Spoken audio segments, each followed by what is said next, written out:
Perkenalkan, saya Winda Sarla Semarinta Simanjuntak dengan NIM B1A123273. Saya akan membahas materi tentang rezim kawasan dasar laut internasional yang diatur dalam Konvensi Hukum Laut 1982.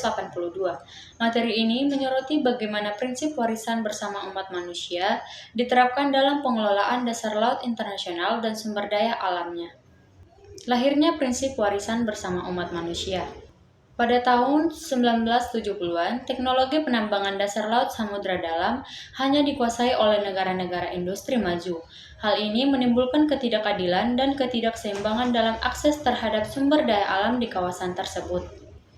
Untuk mengatasi masalah ini, Duta Besar Malta di PBB Dr. Arvid Pardo mengusulkan agar sumber daya alam mineral di dasar laut samudra dalam di luar batas landas kontinen suatu negara ditetapkan sebagai warisan bersama umat manusia.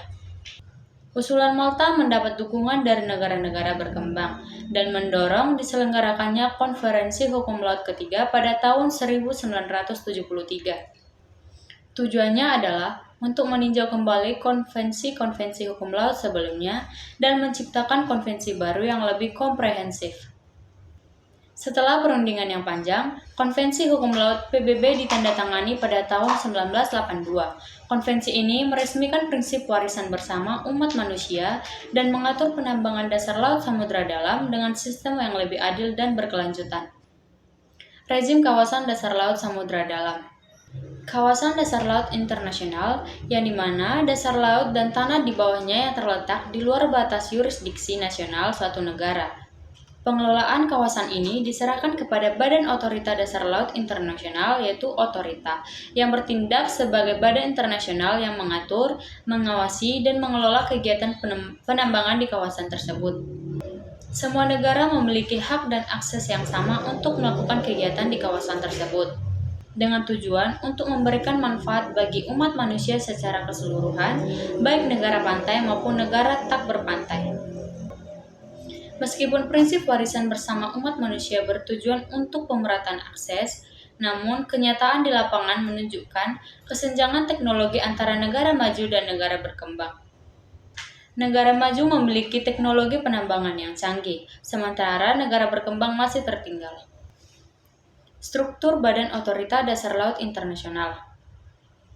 Yang pertama, Majelis, yaitu organ tertinggi Badan Otorita, terdiri dari semua negara anggota dan memiliki wewenang untuk membuat kebijakan umum yang sejalan dengan ketentuan Konvensi Hukum Laut 1982. Yang kedua, Dewan, yaitu organ eksekutif Badan Otorita, memiliki wewenang untuk membuat kebijakan khusus dalam hal-hal yang berkenaan dengan wewenang otorita sejalan dengan kebijakan umum yang diterapkan oleh Majelis.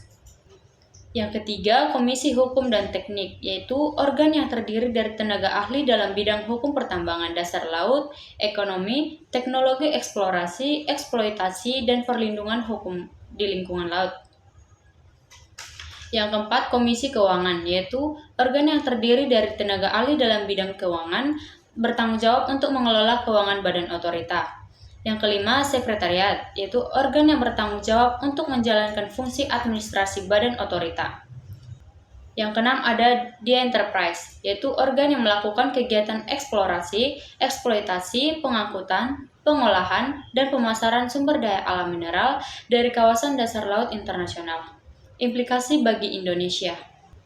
Yang pertama, kewajiban berpartisipasi. Sebagai negara peserta Konvensi Hukum Laut 1982, Indonesia memiliki kewajiban untuk berpartisipasi aktif dalam kegiatan eksplorasi dan eksploitasi sumber daya di kawasan dasar laut internasional.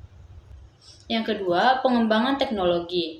Indonesia perlu mengembangkan teknologi penambangan untuk memaksimalkan pemanfaatan sumber daya mineral di perairan nasional dan untuk dapat berpartisipasi secara efektif dalam kegiatan penambangan di kawasan dasar laut internasional.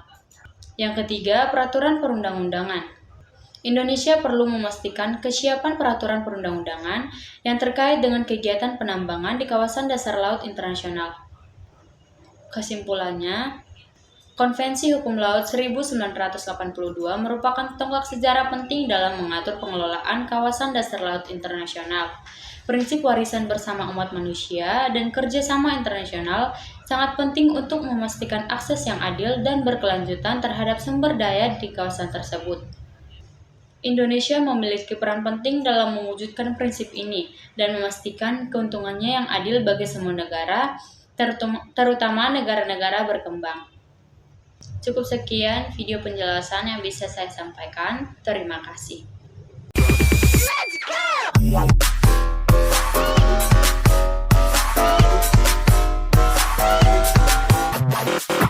go!